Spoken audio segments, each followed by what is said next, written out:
সেদিন সন্ধ্যেবেলা ঝপঝপ রেডি হয়ে নিয়েছি, যাব ননদ বৌদি একসাথে মেলায়। তো সেই জন্য ভীষণ এক্সাইটেড ছিলাম, আর একদম বাড়ির কাছেই। তো চলে গেলাম মেলাতে, আর গিয়েই ফার্স্ট চোখে পড়লো এই মাটির জিনিসগুলো, যেগুলো দেখতে খুব সুন্দর।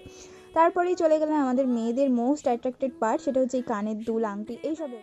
আচ্ছা, এই মেলাটা না আমাদের এখানকার সব থেকে বড় মেলা। তো আমরা দুজন গল্প করতে করতে পুরো মেলাটাকে এক্সপ্লোর করেছি, তারপর অনেক দোকানে ঘুরেছি, তার সাথে কেনাকাটাও কিন্তু প্রচুর করেছি। দেখো, পুটলি পটলা পুরো ভর্তি করে ফেলেছি, আর যে দোকানে ঢুকছি সেখান থেকে বেরোনোর আর নামই করছিলাম না। আর মেলায় যাব আর কাপ প্লেটের দোকানে ঢুকবো না, সেটা হতেই পারে না। তো বৌদি ভাই কিছু কাপ প্লেট দেখছিল, তার সাথে একটা নুনদানিও কিনে ফেলেছে। আসলে ব্যাপারটা কি বলতো, দুজনেই এত শপিং প্রেমী মানুষ যে শপিং করতে পারলে আমাদের আর কিছু লাগে না, তাই আমরা দুজনেই বেরিয়ে পড়ি দুজনে।